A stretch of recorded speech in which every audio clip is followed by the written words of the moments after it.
ভয়ে শরীরের ভারসাম্য হারিয়ে ফেললাম। আরও একবার সাইকেলের গতি বাড়ানোর ব্যর্থ চেষ্টা করলাম। আর ঠিক তখনই আমার ঠান্ডা দেহের বাম কাঁধে এক হিমশীতল হাতের থাবা এঁটে বসল। আজকের গল্প থাবা। গৌরীপুর মোড়ে বাস থেকে নেমে ভীষণ অবাক আর হতভম্ব হয়ে পড়লাম। দেখি সকল দোকানপাট বন্ধ হয়ে গেছে, তার উপর কোথাও কোনো জনমানবের চিহ্ন নেই। হাতের ঘড়ির দিকে তাকাতেই আমি চমকে উঠলাম। রাত প্রায় 11:30 বাজে। ট্রেন মিস, তার উপর ঠেলাঠেলি গুঁতোগুঁতি এড়োনোর জন্য দুটো বাস ছেড়ে দিয়েছি ঠিকই, তবে এতটা যে রাত হয়ে যাবে তা ভাবতেই পারিনি। হয়তো অতটা অবাক হতে হতো না যদি এ দীর্ঘ পথটা বাসের মধ্যে আরামে ঘুমিয়ে ঘুমিয়ে না কাটাতাম। তা যাই হোক, গৌরীপুর মোড় থেকে মিনিট 30 সাইকেল জার্নি করলেই 3-4টে ছোট গ্রাম ও একটা বিরাট নির্জন মাঠ পেরিয়ে আমার গাঁয়ের দেখা মেলে। গৌরীপুর মোড় থেকে ডানহাতি রাস্তাটায় হনহনিয়ে ঢুকে পড়লাম আমি। ইট বিছানো এই পথটাই সীতাগঞ্জের সামনে দুটি শাখায় বিভক্ত হয়ে গেছে, আর তারই একটা ছুটে গেছে আমার গাঁয়ের দিকে। ডানহাতি রাস্তাটা ধরে কিছুটা হাঁটার পর বাঁ পাশের এক ছোট্ট বাড়ি বন্ধ দরজার সামনে এসে দাঁড়িয়ে পড়লাম। লোহার টিন বাঁধা সে দরজার ওপরে বাংলায় মোটা মোটা অক্ষরে লেখা সাইকেল জমা রাখা হয়। এটা বুড়ো পরেশ সেনের বাড়ি, যার কাজকর্ম, লেখাপড়া ইত্যাদির তাগিদে গাঁ ছেড়ে শহরের দিকে যায়। তারা প্রায় সকলেই এখানে তাদের সাইকেল আর মোটর সাইকেলগুলো জমা রেখে যায়। ভাড়া খুবই কম, সাইকেল প্রতি 5 টাকা আর মোটর সাইকেল 10 টাকা। বাড়ির টিনের দরজায় কয়েকবার সজোরে আঙুলে টোকা দিলাম, কিন্তু কোনো সাড়া মিলল না। শীতের ঠান্ডা হাওয়া দাঁতে দাঁতে কাঁপুনি ধরাচ্ছিল। মাথার মাফলারটা তাই আরও শক্ত করে কায়দা করে বেঁধে নিলাম। হাতের তালু দুটো ঘষতে ঘষতে ডাক দিলাম, কাকু, দরজাটা খুলুন, সাইকেলটা নেব। তারপর আরও কয়েকবার আঙুলে টোকা দিলাম, তাও কোনো কাজ হলো না। খুড়তুতো এক দাদাকে ফোন করার জন্য পকেট থেকে মোবাইলটা বের করে দেখি বেচারি খিদে পেয়ে কেঁদে কেঁদে কখন ঘুমিয়ে পড়েছে। এক বিরক্তিসূচক শব্দ করে দরজার দিকে দাঁড়ালাম। দেখলাম ওপারে একটা কুঁজো কালো মূর্তি অন্ধকার ঠেলে দরজার দিকে এগিয়ে আসছে। কিছুটা সামনে আসতেই লোকটার হাতের হ্যারিকেন মৃদু আলোয় তাকে স্পষ্ট চিনতে পারলাম। হ্যাঁ, দোকানি পরেশ সেন। এতক্ষণে আশ্বস্ত হলাম। মনের অনেক দুশ্চিন্তা দূর হলো, মাথাটাও খানিক হালকা হলো। বুড়ো পরেশ সেন হ্যারিকেনটা উঁচিয়ে ধরে আমার মুখখানা ভালো করে কয়েকবার দেখে নিয়ে কাঁপা কাঁপা গলায় বলে উঠল, ও তুমি, তা এত রাত অবধি কোথায় থাকো বাবু? আমি তেমন কিছু না বলে শুধু একটু হ্যাঁ হুঁ দিয়ে তার পিছু পিছু ঘরে এসে ঢুকলাম। বুড়োর সারা শরীর কালো মোটা আরামদায়ক চাদরে ঢাকা, মাথায় মানকি টুপি, পায়ে একজোড়া ছাল ওঠা কালো বুট, আর চোখে সেই চেনা মোটা ফ্রেমের চশমাটা। কয়েক সেকেন্ড বাদে টর্চ হাতে দরজার বাইরে বেরিয়ে এসে সাইকেলে চড়ে বসলাম, আর তৎক্ষণাৎ বাড়ির মোটা লোহার দরজাটা সশব্দে বন্ধ হয়ে গেল। ইতিমধ্যে ঠান্ডায় কাঁপতে কাঁপতে আমি সাইকেল চালাতে থাকলাম। তারপরে হাতে দাস্তানা জোড়া গলিয়ে নিয়েছি। হঠাৎই খেয়াল করলাম কাঁপা কাঁপা ঠোঁট দুটো আমার অজান্তেই কখন গুনগুনিয়ে সুর ভাঁজতে শুরু করে দিয়েছে। শিশুকালে পড়া সেই লাইনটা মনে মনে আওড়ে উঠলাম, ওহ আহ কেন করো শীত লাগলে গানটি ধরো। এভাবেই গুনগুন করতে করতে চলল আমার অভিযান। তা প্রায় 15-20 মিনিট সেভাবে যাওয়ার পর হঠাৎ যেন আবহাওয়া হালকা পরিবর্তন অনুভব করলাম। ঠান্ডাটা বোধহয় এবার একটু বেশি হুল ফোটাচ্ছে। দেখলাম অন্ধকারে ডুবে থাকা বাড়িঘর আর গাছপালাগুলো কেমন যেন রহস্যময় দৃষ্টিতে তাকিয়ে আছে আমার দিকে। তারা যেন আমাকে ঘিরে চুপিসারে কী সব ফন্দি এঁটে চলেছে। শিরদাঁড়া বেয়ে ঠান্ডা কিছু একটা যেন নিচের দিকে অনবরত নেমে যেতে থাকলো। সাইকেল প্যাডেলে আমি জোরে জোরে চাপ দিলাম, কিন্তু সাইকেলটা আগের মতো আর টানতে পারলাম না। পা দুটো যেন ঠান্ডায় জমে গেছে। মনে হলো সাইকেলের পেছনে কেউ যেন হিমালয় পর্বতটাকে বেঁধে দিয়ে গেছে, আর আমি কেতরে কেতরে সেটাকে টেনে নিয়ে চলেছি। ভয়ে শরীরের ভারসাম্য হারিয়ে ফেললাম। আরও একবার সাইকেলের গতি বাড়ানোর ব্যর্থ চেষ্টা করলাম, আর ঠিক তখনই আমার ঠান্ডা দেহের বাম কাঁধে এক হিমশীতল হাতের থাবা এঁটে বসল।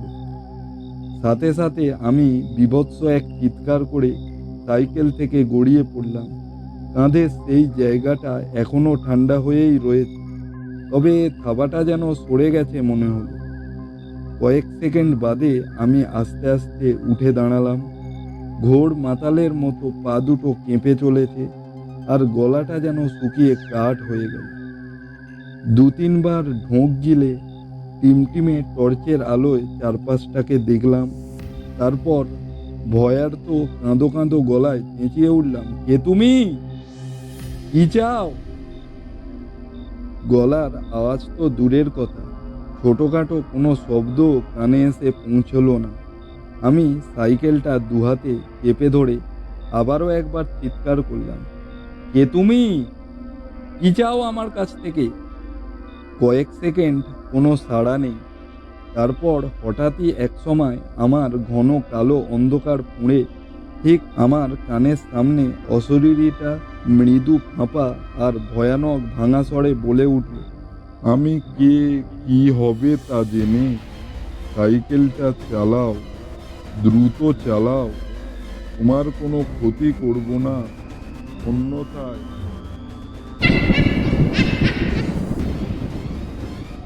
তুমি শেষ।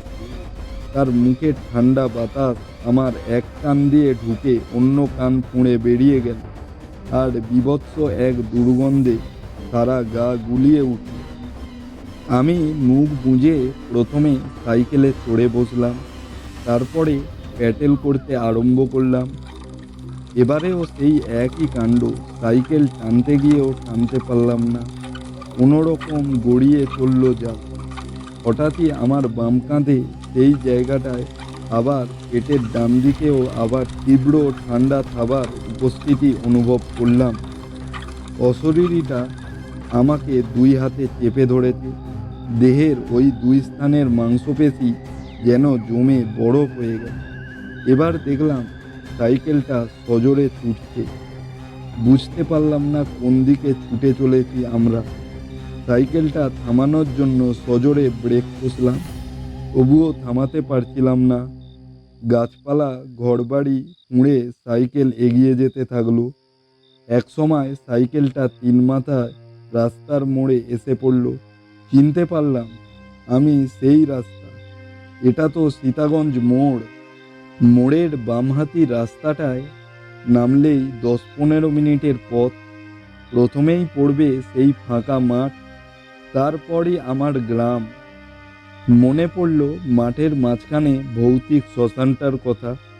কত না আজব, কত না ভয়ঙ্কর সব কাণ্ড ছোটবেলা থেকে শুনে এসেছি তাকে ঘিরে। গাঁয়ের লোকেদের বলতে শুনেছি ওই শ্মশানে গভীর অমাবস্যার রাতে নাকি সারা রাত জুড়ে চলে ভূতেদের তাণ্ডব। তারা পথিককে ভুল পথে চালিত করে মজা দেখে, আর তাদের থলির ভেতর থেকে খাবার দাবার, ফলমূল সবই আত্মসাৎ করে ফেলে। ঘণ্টাখানেক আগে অবধি আমি এ সকল রটনাগুলোকে এতটুকুও পাত্তা দিইনি, কিন্তু আজ এই গভীর অমাবস্যার রাতে দাঁড়িয়ে এক বীভৎস নতুন অভিজ্ঞতার শিকার হলাম। রটনা, ঘটনা, বিশ্বাস অবিশ্বাসের মাঝে সুদৃঢ় প্রাচীরটা যেন নিমিষেই এক উন্মত্ত সাগরের ঢেউয়ে বরফের মতো গলে গেল। অবশেষে এসে পৌঁছলাম শ্মশানের রাস্তাটায়। বহুদিনের চেনা পথটা আজ যেন অচেনা ঠেকছে। কিছুক্ষণ আগে অবধি চারিদিকটা ছিল ঘন অন্ধকারে ঢাকা, কিন্তু এ পথে দেখি কোথাও থেকে মৃদু মৃদু সব আলো পড়েছে বড় বড় বট, অসত্য, শেওড়া গাছের চূড়াগুলোতে। কি বীভৎস গা ছমছমে সে আবহাওয়া! কোনো একদল অশরীরী অতিথির অপেক্ষায় শ্মশানটা যেন সেজেগুজে বসে রয়েছে। সাইকেলের কেরিয়ার জুড়ে বিরাজমান অশরীরীটা তখন অতটা ভীতির সঞ্চার করছিল না। তার ঠান্ডা হাতের থাবাটাকেও আমার দেহ মানিয়ে উঠেছিল। মনে মনে ভাবলাম, একবার এই মাঠ পেরোতে পারলে বা পেছনের অশরীরীটা কোথায় চলে যায়? আমার সাথে সাথেই বাড়ি অবধি যাবে নাকি কে জানে। এ সকল ভাবতে ভাবতেই হঠাৎ এক জোরালো ঠেলায় আমি সাইকেল থেকে ছিটকে রাস্তা দিয়ে গড়িয়ে পড়লাম শ্মশানের উল্টো দিকে নিচু মাঠে। মাঠের মাঝে চিত হয়ে পড়ে দেখলাম রাস্তার পাশে ঝুলে থাকা বটের ডালটা ধরে কেউ যেন হুড়মুড় করে গাছে চড়ে বসলো। এতক্ষণ সঙ্গে সঙ্গে আসা অশরীরীটাই হবে বোধহয়। তারপর হঠাৎই শ্মশানের সমস্ত গাছপালা জুড়ে এক জোরালো আলোড়ন শুরু হলো, সাথে বিকট সব চিৎকার। সহস্র অশরীরীরা দাপাদাপিতে বোধহয় গাছের ডালগুলো হুড়মুড় করে একসাথে ভেঙে পড়ল। মাঠঘাট সব কাঁপতে শুরু করলো, আর ঘাস বিছানো সমতল মাঠটা অজস্র ফাটলে ভরে গেল। পায়ে ভর দিয়ে উঠে দাঁড়ানোর সামর্থ্য ছিল না আমার, তবু বহু কষ্টে কোনো রকম উঠে কাতরাতে কাতরাতে বাড়ি ফিরলাম। মুখ হাত পা ভালো করে ধুয়ে নরম বিছানায় শরীরটাকে টান টান করে মিলে দিলাম। সারা দেহে অসহ্য ব্যথা। থার্মোমিটারে দেহের তাপমাত্রা ধরা পড়ল 105 ডিগ্রি ফারেনহাইট। পরদিন সকালে ঘুম থেকে উঠে দেখলাম গায়ের ব্যথার বিন্দু মাত্রও নেই, শরীরের তাপমাত্রাও পুরোপুরি স্বাভাবিক। কালকের ঘটনাটাও আর অতটা দগদগে ঠেকছে না। দেখলাম আমার সাইকেলের কিছুটা অংশ বেঁকে গেছে। ইতিমধ্যে মা হাতে ব্যাগটা দিয়ে গেল বাজারে যাওয়ার জন্য। আমি তৎক্ষণাৎ ব্রাশটা সেরে নিয়ে বাজারে বেরিয়ে পড়লাম। হাটটা বসে সীতাগঞ্জ মোড়ে, সেখানেই চলেছি। সেই একই পথ। কয়েক মিনিট পর শ্মশানের রাস্তাটায় এসে পৌঁছলাম। সাইকেল থামিয়ে শ্মশানটাকে ভালো করে দেখতে লাগলাম, কিন্তু সেখানে অস্বাভাবিক কিছু খুঁজে পেলাম না। গাছগুলো আগের মতোই ডালপালা ছড়িয়ে দাঁড়িয়ে আছে, আর ঘাস বিছানো মাঠটাও রয়েছে আগের মতোই সমতল। আমি আর কিছুতেই ভাবতে পারলাম না। মাথাটা আবার ভার হয়ে আসতে থাকলো। শ্মশানটা ছেড়ে আসার সময় দেখি মাঠের গাছপালা, বেঁটে বেঁটে ঘাস আর লোহার চুল্লিটা আমার দিকে ঘাড় ফিরে সামনে হেসে চলেছে।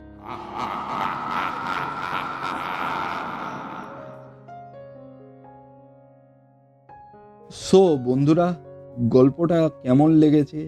আশা করছি ভালো লেগেছে। যদি ভালো লেগে থাকে তাহলে এই গল্পটাকে অবশ্যই লাইক করুন, সাথে আমাদের চ্যানেলটা সাবস্ক্রাইব করতে ভুলবেন না।